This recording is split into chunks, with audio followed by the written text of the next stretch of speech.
ESPN 94.1 FM and AM 930 present The Drive. It is Monday, July 11th. Let's get your week started off right, or at least the end of your first day of your week. How's everyone doing? We are going to open up the phone line for you this hour at 877-420-TALK, 877-420-8255. Our text line is open as well. That is 304-396-TALK, 304-396-8255. You want to be a part of today's program, of course. You can find me on Twitter as well, at Paul Swann. So now you know how to be a part of the show. How was your weekend? Kind of anticlimactic. We really didn't have much going on this weekend. Not much at all. Baseball, of course. Baseball is going to be pretty much the thing we are talking about the most if we want to get into that. Other than that, really, we had the NHL draft. I'm not going to really even get into that because I'm not even a fan of the NHL draft. It's getting better. I'm not a fan. It doesn't have the pizzazz. Everyone comes up there on stage the first day and they have to thank everybody. And I appreciate that.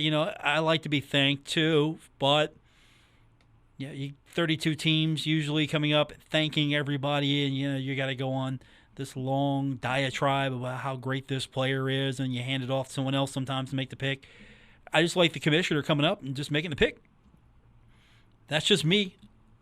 So I watched a little bit of it.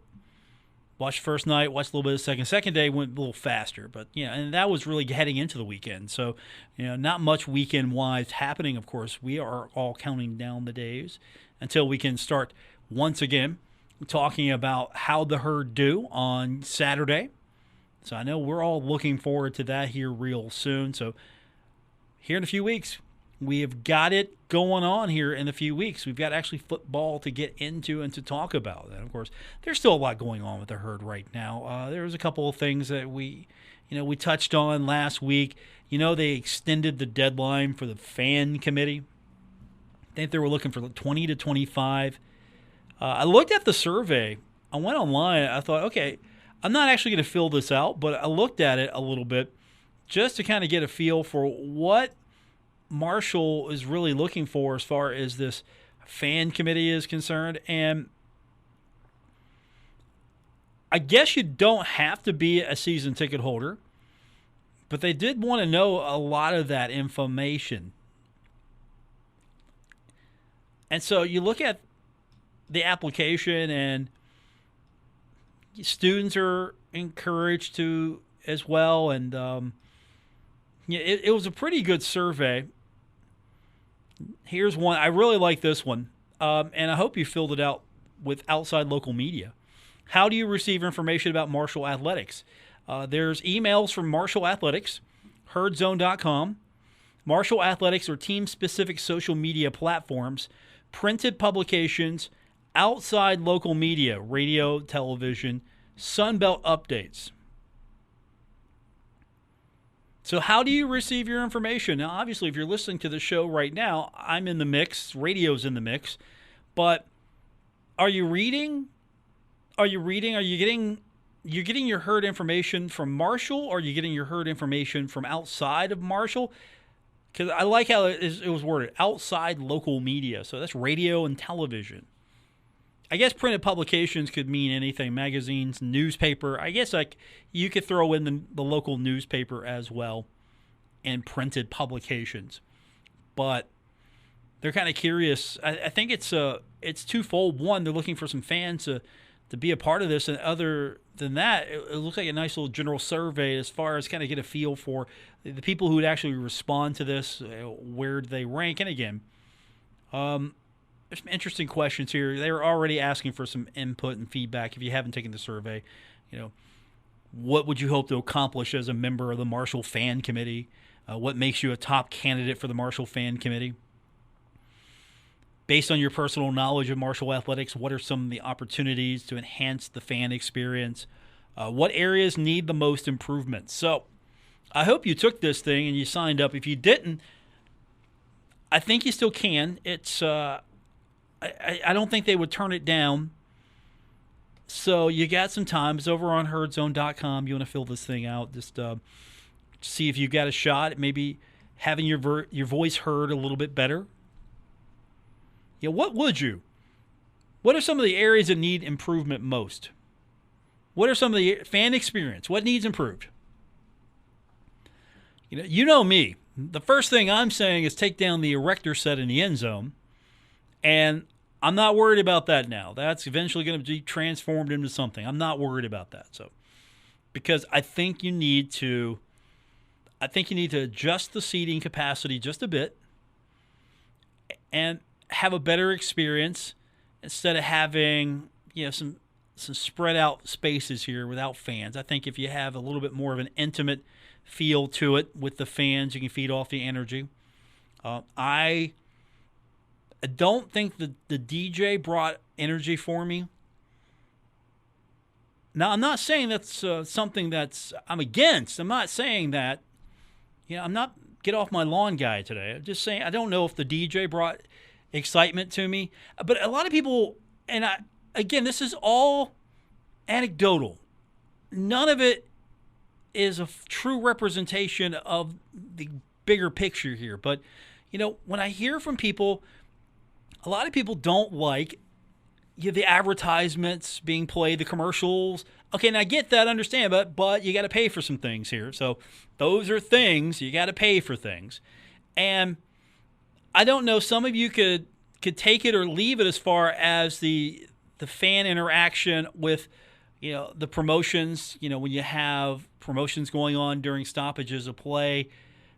Honestly, I don't know how you make that better because do we just want the band just playing after every stoppage of play? It might be cool just to have the band, but at the same time, you got to have these advertising opportunities. You have these promotions. Hey, let's welcome back now to Marshall. You have those opportunities, sponsor hits. I mean, what do you want to call that? Do you want to see a different way to incorporate that into the football experience? Is that something you would suggest? What else would you want to see to improve the fan experience?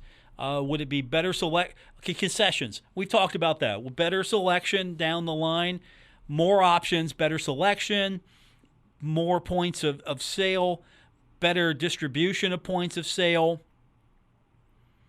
Does that improve it? Of course, $9 million for restroom improvements. Yeah, we're good. I don't need to mention that. So what would enhance the fan experience for you?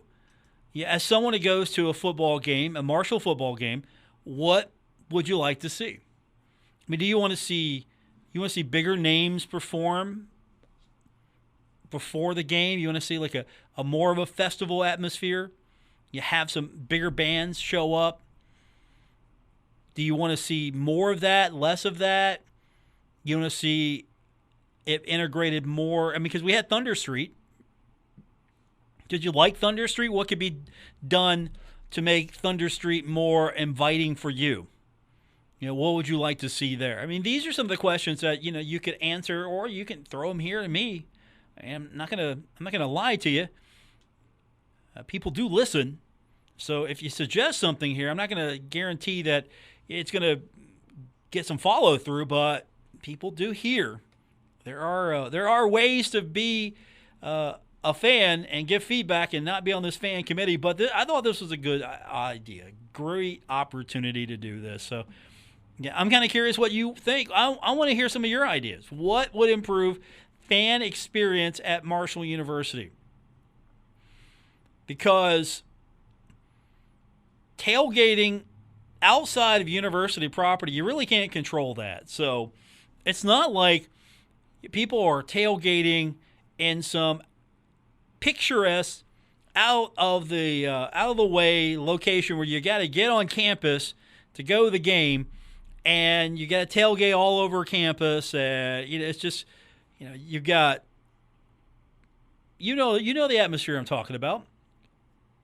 And hopefully we see some transformation in the area a little bit more. But, we're parking on lots all across the stadium and people are tailgating.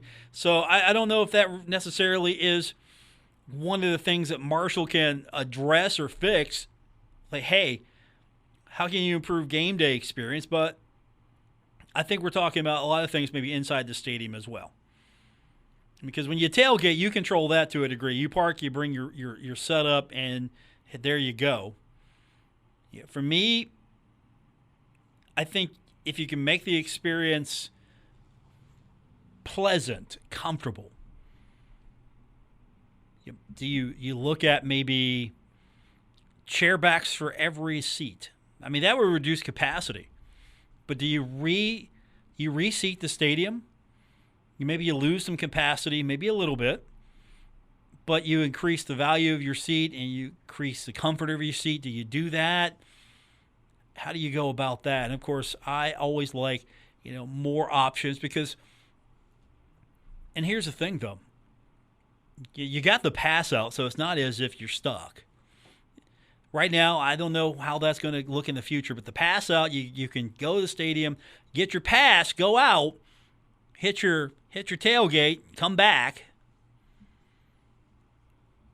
Not everybody can do that. So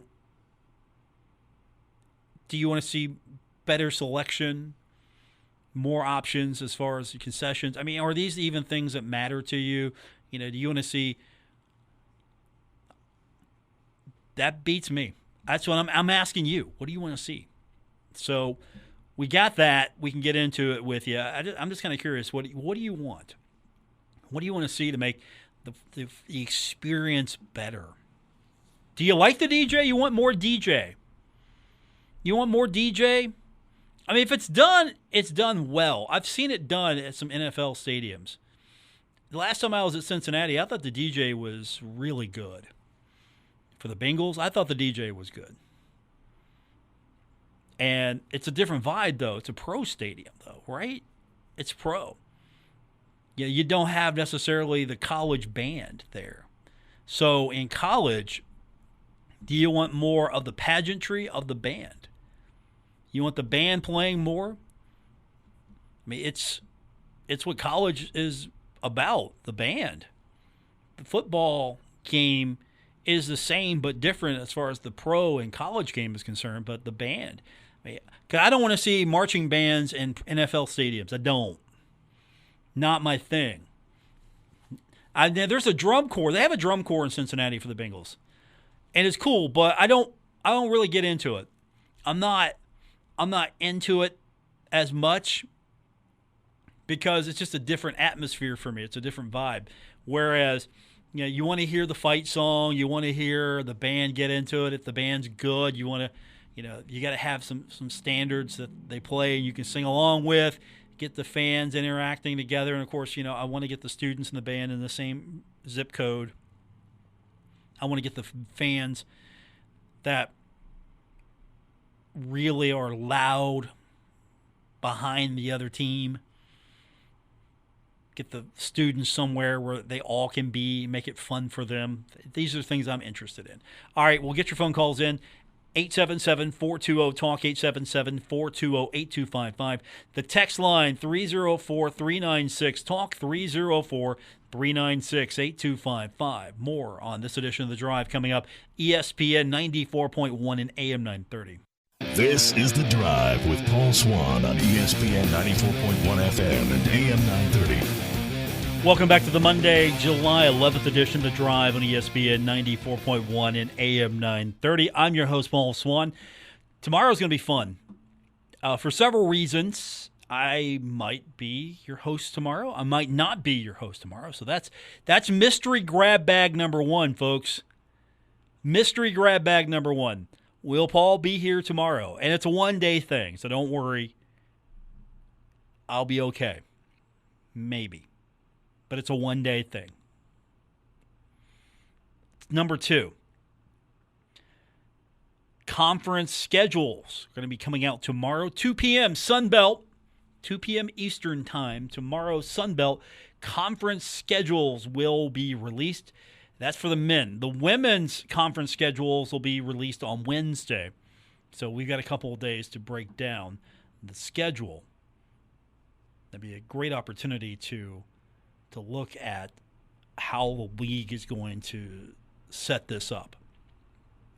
I'm interested to see, because with Conference USA for a little while, if The men were playing at home. The women were on the road. So we had a game every conference schedule, either at home or on the road. Now, I don't know if it's going to mirror like that. I'm not understanding 100% yet where they're going with some of this because I don't have all the details. But from what I do know, it might not be a mirror. So if Marshall is at Appalachian State's not going to be in Huntington. It's not going to be one of those. Interesting to see how this breaks down. What's the travel going to look like? Will it be a little bit more travel friendly? And I would think it would be. I would think it definitely would be as far as the travel is concerned. So we're going to see what this looks like tomorrow. We'll break it all down. I'm excited. Because if anything, I think this is a good opportunity for basketball. Football, it's a great opportunity for football. Obviously, we know that this is going to be a tough league for the Thundering Herd. And as Coach Huff has said, Sunbelt football is real. We're going to find out real soon how real it is. But for basketball, there's been some question. Okay, how good is this basketball league? So is this the right time for Marshall basketball on the men's side? I think the women are going to be really competitive as well. But on the men's side, is this a good opportunity to get going in a new league and start reestablishing Marshall basketball? I'm not saying the path is easier. I'm just saying it's a new situation. I think Marshall can have more of – I think basketball – I think it's going to help Marshall basketball a lot more than I think it helps Marshall football. I think Marshall football is pushing itself to be better.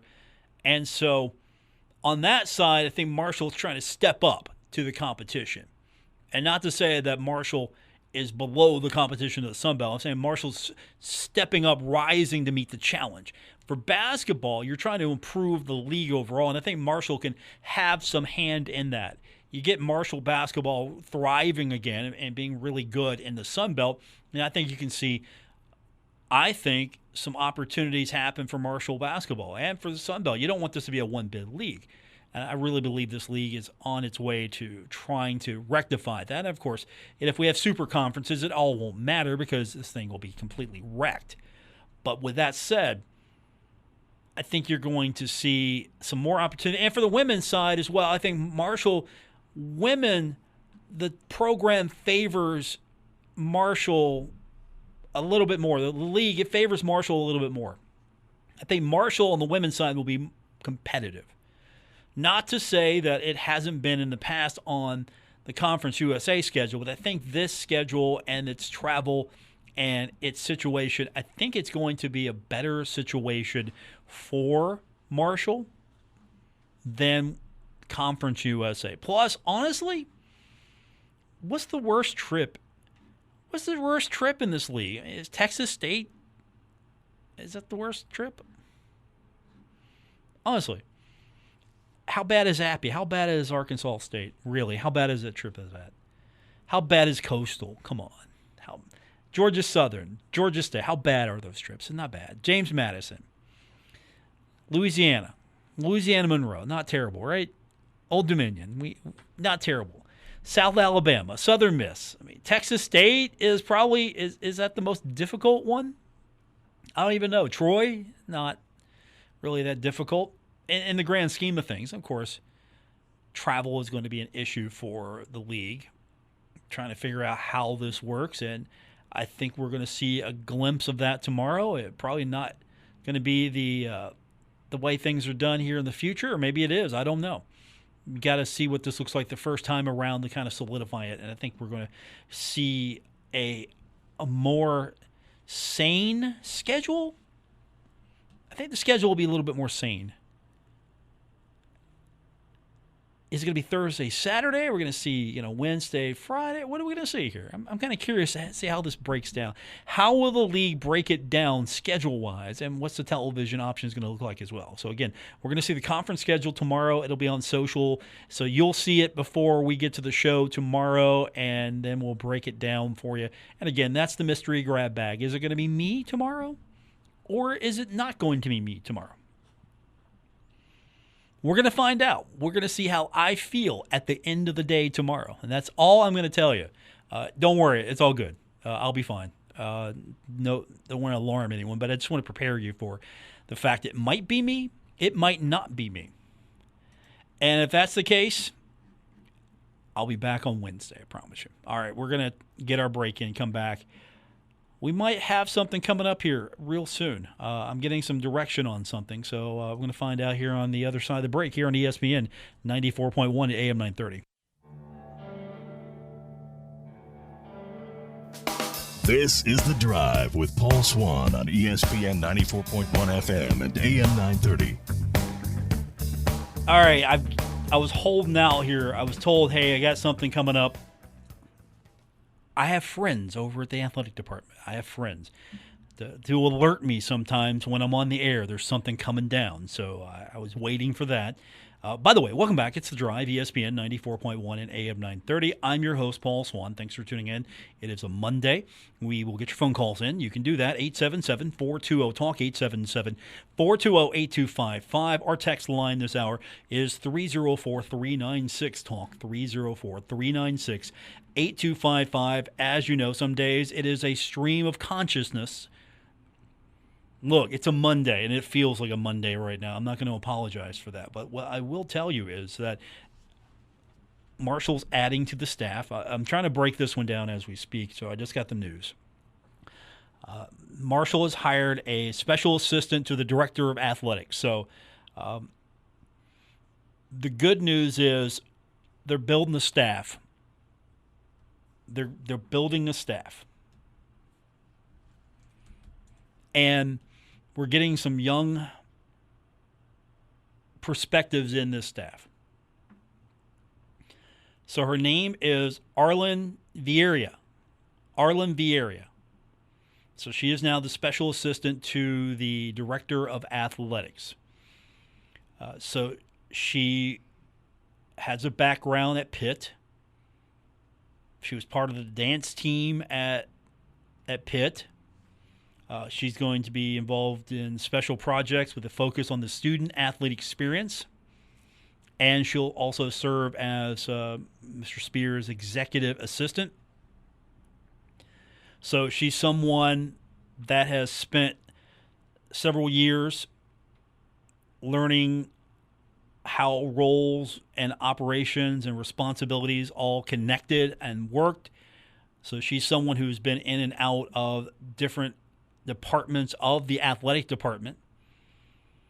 And so she's also got experience in business administration, finance and marketing, and sports management. So that gives you an idea of what kind of staff is being built at Marshall University. And she's young. She already has several years of experience within an athletic department at a P5 school, and then she has, I think, one of the things that I'm suspecting here is you're bringing in some people with experience but some fresh perspectives, and I like that because I think that's something we need to see more of, especially in the athletic department. We need to see some new ideas, fresh perspectives, but experience. Need to see a good mix of youth and experience, different variety of experiences and points of view. I go back to the fan committee. And so we're seeing, like, for example, the new person that is joining to, it's a rebranded role from Sports Information Director, Digital Strategy and Brand Management. That's Rodney Casey. He's a younger man. So you're seeing a lot of younger people coming into the athletic department. And I think that's going to bring a different vibe, a different energy with Thundering Herd and the athletic department. And, of course, the whole thing here is, again, I think the fans are important. Obviously, the fans are important. As a group, fans are important. Fans buy the tickets. fans come to the games to support the teams. But how many of you are going to football, right? Okay. How many of you are going to basketball, right? All right. Keep your hand up. Are you going to women's basketball? Okay, I see some hands going down. Going to softball, hands. Okay, seeing some hands going down. Going to soccer, seeing some new hands. Saw some hands go down. Saw some new hands come up. Okay. Volleyball, you're seeing some maybe some new hands. Okay, there's a lot of hands going down. Not going to volleyball. Okay. But yet, you've got to make sure that those student athletes have an experience that makes them want to be at Marshall, and that's top to bottom. Making sure that they're having the proper student athlete experience. And again, it's not the athlete part necessarily that's the focus here. It's got to be the student athlete part. The balance, the experience between being a student, being a successful student, and being successful on the athletic field or the athletic field of play, whatever that field of play may be. So, cool. Like I said, I was kind of trying to figure out. I didn't get the news directly. Like, okay, hey, keep your eye out. There's some news coming out. Okay, cool. I can use it today. It's a Monday, so there you go. New hire, more coming up. Oh, again, it kind of leans into the management style of the athletic director. Surrounding himself with people. And I feel like I don't know. It's not here's a level of hierarchy. Here's a layer or two you got to get through to get to him. I think it's more of, I'm a high energy guy. I got to go and do things, and I got to have people along with me here so I can get the right things done in the right direction. That's my guess. By the way, some other things are happening. First of all, we got to talk about Scholar Athletes of the Year. This was out earlier. Conference USA put this out. Madeline Hart of the swimming and diving team and Jackie Schmidt of the women's golf team each won the award for Scholar Athlete of the Year. So every sport has a Scholar Athlete of the Year. So the Thundering Herd getting a couple on the list. Also, as we always talk about, the herd gets bigger again over the weekend. Amir Foster, he's a 3-star defensive back from Miami, making that verbal commitment to the herd. Soon to be a 4-year starter at the high school level. Has some offers from James Madison, Coastal Carolina, FAU. So anytime you can get an athlete you want and pluck that person away from the other schools in your league, namely Coastal Carolina, James Madison, you're doing all right. Foster is a class of 2023 member. He's a defensive back. So the herd closing the gap, getting bigger over the weekend. And I saw this over the weekend as well. Good for him. Michael Byers put it out on Twitter, signed a contract to play professional basketball in Denmark. 111 games played, started in 34. In 29 games this past season, averaged 7.6 points, 3.6 rebounds, and 1.4 assists. His overall average, 6.3 points, 2.8 rebounds, and 0.9 assists per game. And he could dunk. He did have a dunk. So that's good on him going to Denmark. I think that'll be good for him. Playing professional basketball overseas is a good option. Of course, I think the competition is better. He's going to see better competition because not everybody gets into the NBA, so where do they go? And you're seeing some of those teams overseas. I think the competition is a lot better than you might think it could be. We're going to see some really high competition with the TBT coming up here in the next few days as well. And some of these guys are playing overseas because there are only so many spots in the NBA. Not everybody can. You basically, you have to be a high pick. If you're not a high pick to begin with, you got to work your way onto a team. And there's only so many spots. So the fact that Michael Byers can get a spot on a professional basketball team in Denmark, I mean, he gets to play basketball. That's cool. Is he going to be in the NBA? Probably not. Does he want to play in the NBA? Oh, sure. I'm sure he's got a dream. But at the same time, get to play professional basketball on the stage in Denmark. Now we got to find out more about Denmark basketball. Look, I didn't even watch the Big Three. The Big Three basketball over the weekend? I didn't even watch any of that. If I'm going to watch one-off tournament basketball, it's going to be the TBT. Yeah, I never got into the Big Three. I think because, you had the TBT and that coming around, I don't know if it was right around the same time, but I just never got into. I had a hard time getting into the USFL. I'm going to be honest with you. Yeah, it's football, great, but I don't have any allegiance to those teams. I tried to get into the XFL the first time, and I thought, okay, that's cool because again, Vince McMahon. Yeah, this was pre-hush money, Vince McMahon. This was I'm going to have you sign a NDA to cover up our improprieties deal. That Vince McMahon. And then to go at it again with the XFL. And I'm like, okay, this is not bad. I'll get into this here. I'll give it a shot. And then you had the the American Alliance. The Alliance of American Football, that thing died on the vine quickly. And now you got the USFL, which is playing all its games in one location because you want to try to get it established before you actually put the franchises in cities. Keep the cost down. I get that completely. But I tried. It wasn't really for me. And then you got the XFL coming back again with The Rock.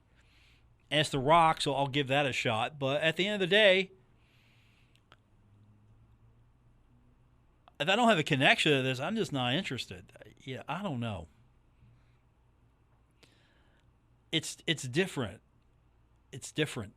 It's like you got college football. Okay, I like college football. Up and coming.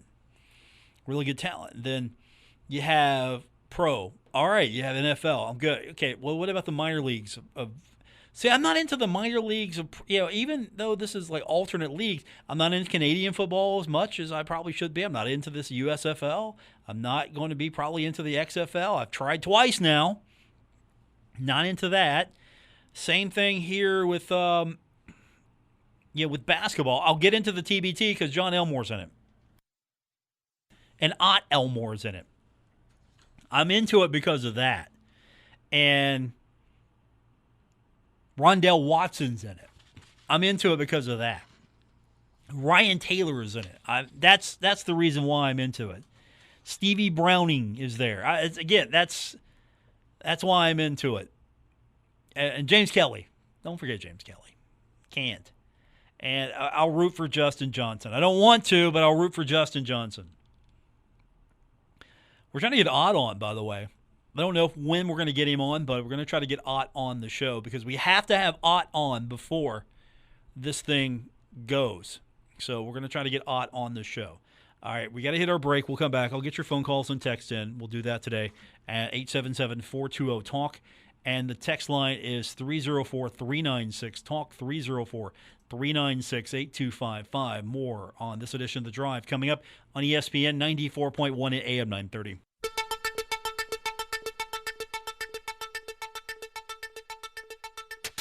This is The Drive with Paul Swann on ESPN 94.1 FM and AM 930. Welcome back to the Monday, July 11th edition of The Drive at ESPN 94.1 and AM 930. I'm your host, Paul Swann. Thanks for tuning in. We are going to get your phone calls in, of course, at 877-420-TALK, 877-420-8255. The toll-free number is, again, 877-420-TALK, 877-420-8255. The text line, 304-396-TALK, 304-396-8255. We got Pirates baseball coming up tonight right here on ESPN 94.1 and AM 930. The Pirates, 12-game road trip heading into Miami, 3-game series. 6:40 is first pitch. We'll have it for you here, again, on ESPN 94.1 AM 930. So what is going on? The Pirates beat the Brewers? What is going on? 8-6 series finale. Pirates getting the win and winning the series 2-1. What is going on here? There was actually 4 home runs in this game. And the Pirates win a series. So they're still middle of the pack. Still middle of the pack in the division. That's okay. Got plenty of time. All-Star break's coming up. And, of course, that's going to be on July 19th in L.A., taking on all comers, the National League will.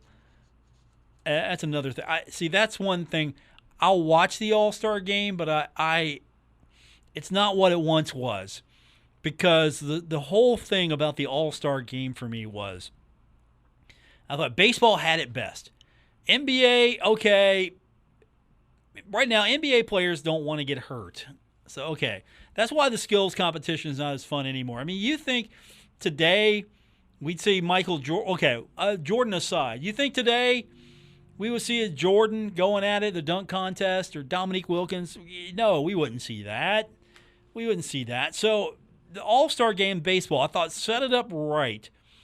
American League versus the National League. Well, that's great because the American League players don't see the National League players and vice versa. We don't see those and now we kind of see them. It's not as prevalent, but we kind of see them. At the same time, if the American League wins, host the World Series. If the American League loses, the National League. No.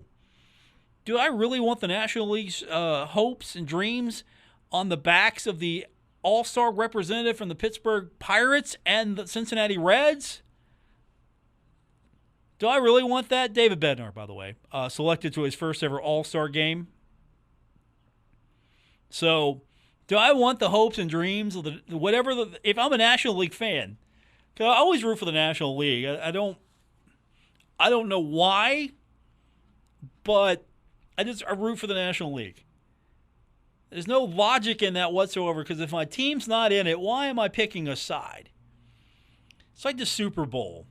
It's like, okay, I'm going to pick the AFC side. No matter what, I'm going to pick the AFC side. Oh, wait, the Pirates, the Steelers, the Penguins. I'm picking that side. Okay, no, Pirates are okay, but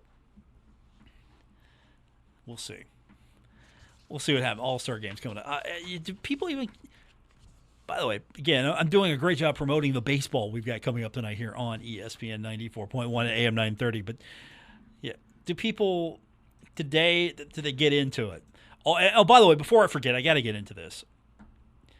Heinz Field. I need to touch on this. Okay, I was cool with Heinz Field. You know, Heinz Field makes sense. There's a connection there. There's connection between the product and the city. The fans like the product.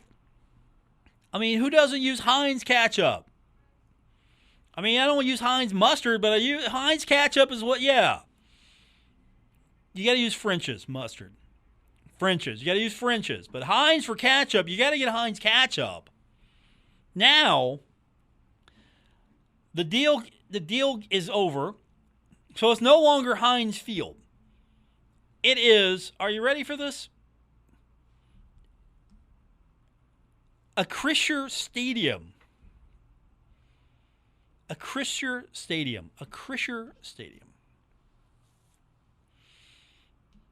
What is Acrisure? Why is it? It's an insurance broker. So okay, that's fine. You could, I mean, you could have all kinds of brokers. I mean, you got MetLife Stadium, right? Okay, it's fine. You can have that, but how many Pittsburgh fans are actually going to be excited to go to? I mean, they're not going to call it this. They'll probably call it Heinz Field still, but a Krischer Stadium. It was Heinz Field. I mean, you got some stadiums that only have naming rights, like Paul Brown Stadium. And here you go. Here's the deal now. It's a Krischer Stadium. Doesn't have the same ring, does it? Fans like their stadium names to have that some do, some don't. It's like when we all go to football, hey, we're going to the Joan. What if that disappeared one day and you get a naming right there, a new naming right for the football stadium? You still calling it the Joan? Maybe. So a Krischer Stadium for it's a Michigan-based insurance brokerage, by the way. They did pick up a tech company that's based in Pittsburgh, Tolco, and they do have one connection. Thomas Toll, minority owner of the Steelers, became chairman of the Krischer Technology Group. So they're doesn't have the same ring, does it? Doesn't have the same connection. And I mean, we're talking about a stadium named after a catch-up, Heinz. They need to think these things through. I mean, you got to get the right sponsor. Like, you could have Mr. B's Potato Chip Stadium, and then the Steelers could come out in those terrible, awful bumblebee jerseys, those terrible jerseys. Look like bumblebees. So you could have Mr. B's Potato Chip Stadium. I think the fans would have been in on the joke on that. That does it for this edition. We're back tomorrow. We'll find out. Will it be yours truly? All seriousness, maybe it'll be me, maybe it won't. We got you covered no matter what. Hope to see you tomorrow here on ESPN 94.1 and AM 930.